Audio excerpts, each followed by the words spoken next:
Saat anak-anak seusianya sibuk bermain layangan, berlarian sepulang sekolah, atau mengerjakan PR di rumah, seorang bocah 10 tahun di Gunung Kidul justru memulai harinya dengan memasak di dapur. Bukan untuk bermain peran, bukan untuk konten, tapi untuk menyuapi ibunya yang sakit dan tak bisa melihat. Namanya Ahmad Tri Effendi, atau yang akrab disapa Fendi. Ia tinggal di sebuah rumah sederhana di Padukuhan Jerukan, Desa Girisekar, Kecamatan Panggang, Kabupaten Gunung Kidul, Yogyakarta. Rumahnya jauh dari kata mewah. Dinding batako yang belum diplester, lantai semen sederhana. Namun dari rumah kecil itulah, kisah besar tentang tanggung jawab seorang anak lahir.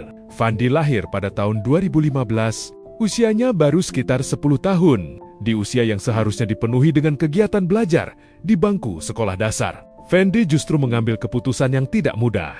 Ia berhenti sekolah. Bukan karena malas belajar, bukan juga karena ingin bermain, tapi karena ibunya sakit parah dan membutuhkan seseorang untuk merawatnya setiap hari. Setiap pagi, saat anak-anak lain bersiap memakai seragam sekolah, Fendi sudah lebih dulu berada di dapur. Ia membantu ayahnya menyiapkan bahan masakan, mulai dari mengiris tempe, tahu, hingga menyiapkan makanan sederhana untuk keluarga. Ayahnya, Slamet, sebenarnya juga sedang berjuang melawan kondisi kesehatan yang menurun. Tubuhnya tak lagi sekuat dulu. Meski begitu, ia tetap berusaha membantu sebisanya di dapur. Setelah makanan matang, Fandi melakukan rutinitas yang mungkin jarang dilakukan anak seusianya. Ia menyuapi ibunya dengan sabar, memberikan minum, mengurus kebutuhan ibunya, dan memastikan sang ibu tetap makan setiap hari. Dengan polos, Fendi pernah berkata sederhana tentang kesehariannya. Masak, ambilin minum, bantu masak tempe dan tahu. Kalimat yang terdengar biasa, tapi diucapkan oleh seorang anak yang bahkan belum lulus sekolah dasar. Semua ini bermula sekitar 3 tahun lalu. Ibunya, si Aminah, awalnya hanya sering mengalami migrain. Namun lama-kelamaan, penglihatannya mulai kabur. Hingga akhirnya, ia kehilangan penglihatan sepenuhnya. Kondisinya semakin berat setelah mengalami stroke. Sejak saat itu, si Aminah lebih banyak terbaring di rumah. Keluarga sebenarnya sudah mencoba membawanya berobat. Namun keterbatasan biaya membuat perawatan harus dilakukan seadanya di rumah. Di tengah situasi itulah, Fandi mengambil keputusan yang mengubah hidupnya. Ia memilih berhenti sekolah agar bisa membantu merawat ibunya.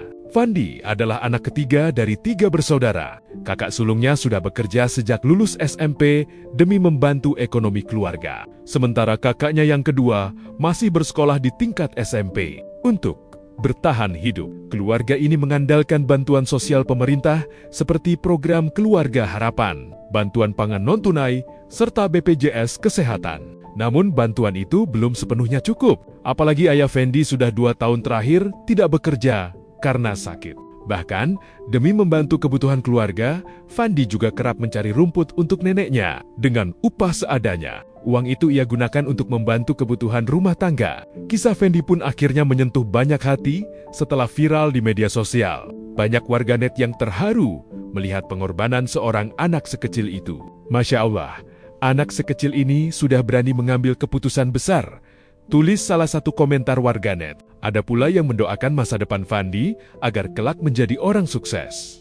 Namun di tengah simpati itu, muncul pula pertanyaan yang menggugah. Di mana peran negara? Apakah tidak ada cara agar anak seperti Fendi tetap bisa sekolah tanpa harus meninggalkan keluarganya? Warga sekitar dan para guru sebenarnya sudah mencoba membujuk Fandi agar kembali bersekolah.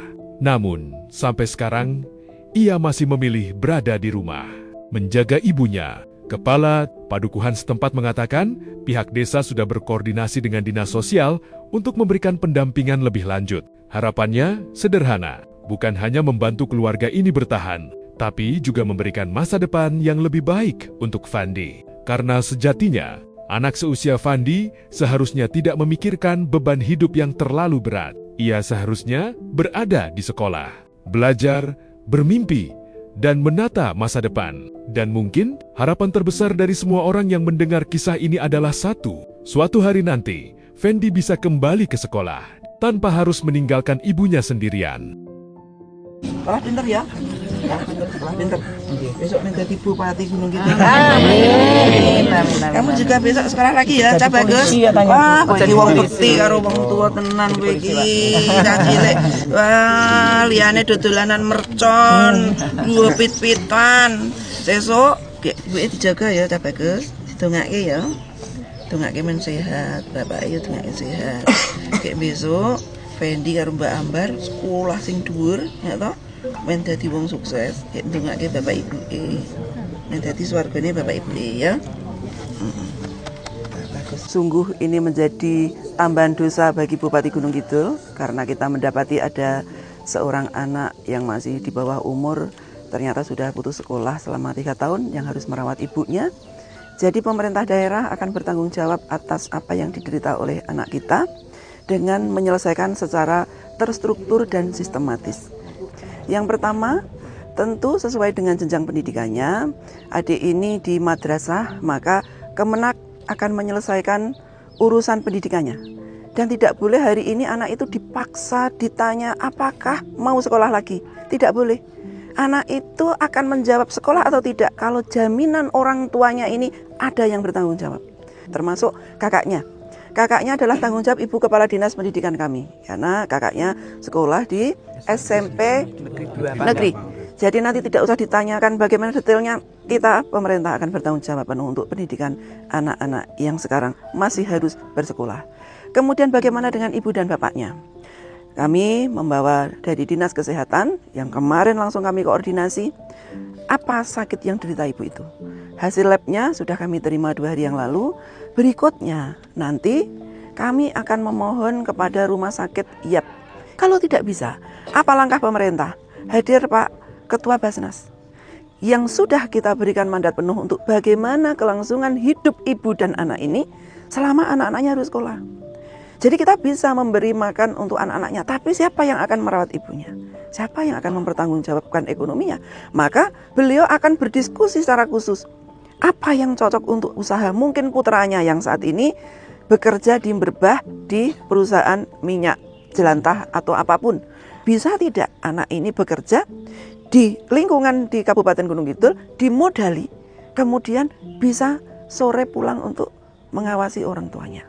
Nah, sehingga cara penyelesaian yang terstruktur dan sistematis ini dengan kolaborasi dan doa semua warga, kita harapkan bisa membantu menyelesaikan dari warga kita yang seperti ini.